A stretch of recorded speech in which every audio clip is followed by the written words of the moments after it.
Сәлем достар, сіздермен бүгін красный бархат тортын дайындаймыз. Ол үшін 4 жұмыртқаға қант, шым-шым тұзды қосып, миксермен жақсылап араластырып аламыз. Көлемі ақ болып ұлғайғанша миксерді тоқтатпаймыз. Енді осы жерде майды қосамыз. 1 рет миксермен араластырып аламыз. Содан кейін құрғақ ингредиенттерді дайындап аламыз. Ұн, қопсытқыш, кукурузный крахмал және какао. Осы барлығын араластырып аламыз. Салмамызды салар алдында міндетті түрде електен өткізу керек.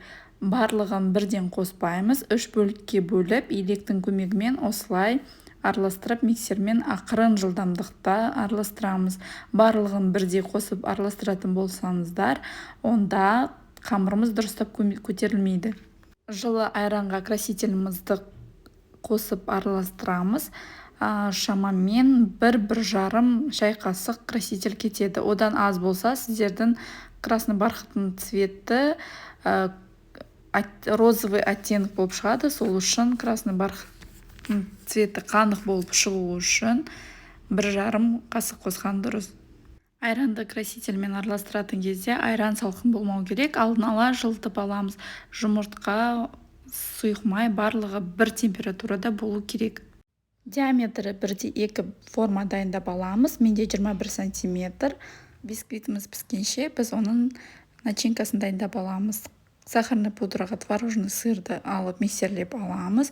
Үстіне салқын кілегейді қосып, барлығы бір қалыпта болғанша, өз формасын ұстап тұратындай деңгейге жеткенше шамамен 3-4 минут миксерлейміз. Бисквитімізді алдын ала қызып тұрған пешке асты үсті режимінде 30-35 минутқа 180-170 градусқа қоямыз. Креміміз дайын болды. Осылай өз формасын ұстап тұру керек. Арнайы кондитерлік қапқа салып аламыз. Енді торттың сборкасын жасауға кірісеміз. Піскен бисквиттарымызды әбден суытып алғаннан кейін әр бисквитті теңдей ғып ортаға бөлеміз. Және де әрқайсысының арасына осылай кремді жағып шығамыз. Жасаған кремімізді 3 бөлікке теңдей етіп бөліп аламыз. Барлық кождардың арасына бірдей қалыңдықта кремімізді жағып шығамыз. Пайдаланылатын кілегейіміз міндетті түрде 8 сағат тоңазытқышта тұрған кілегей болу керек. Торттың арасында кремдер түзу болу үшін спатуланың көмегімен осылай тегістеп шығамыз. Видеода көріп тұрғандай бисквиттің түсі өте әдемі болып шыққан.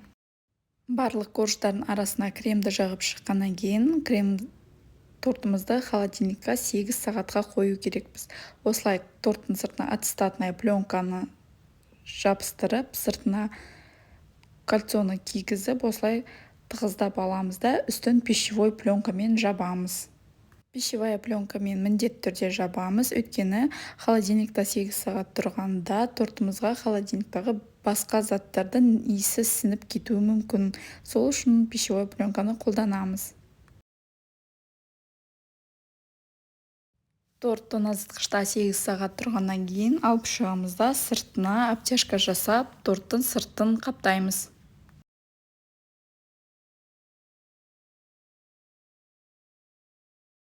Торттың сыртына обтяжка жасардың алдында кішкене кремді жан-жағына жағып шығамыз. Әйтпесе бірден обтяжка жасасақ, тортымыздың корждары шығып әдемі болмай қалады.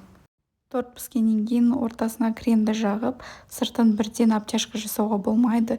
Обтяжканы міндетті түрде холодильникта 7-8 сағат тұрған торттың сыртына жасайды. Сол кезде ешқандай трещина да болмайды. Торттың сыртына черновая обтяжканы жасап болғаннан кейін основная обтяжканы жасауға кірісеміз. Поворотный столигімізді айналдыра отырып, осылай кремді бірдей қылдырып жағамыз. Араларын жіберіп алмай, барлығын бір-біріне жақын етіп, біркелкі қылдырып жағып шығамыз. Сол кезде торттың сырты тегіс және әдемі болып шығады. Торттың сыртына обтяжка жасайтын кезде сіздердің бөлмелеріңіз жылы немесе ыстық болмауы керек. Алдын ала форточканы ашып, суытып алғандарыңыз дұрыс. Осындай пластмассовый шпательдің көмегімен бір шетін ұстап, екінші шетіне жеткенше дейін тоқтатпай айналдырып жағып отырамыз. Артық жерлерін салфеткамен сүртіп тастаймыз. Пластмассовый шпательдің орнына сіздерге темір шпательді да қолдануға болады. Егер сіздерде мүлдем шпатель болмайтын болса, онда пластмассовый линейканы қолдануға болады. Торттың сырты обтяжка стилінде, енді өз қалауларыңызға байланысты тортты сәндесеңіздер болады. Сіздермен болған Мадина Каркенқызы. Каналыма тіркеліп лайк басуды ұмытпаңыздар.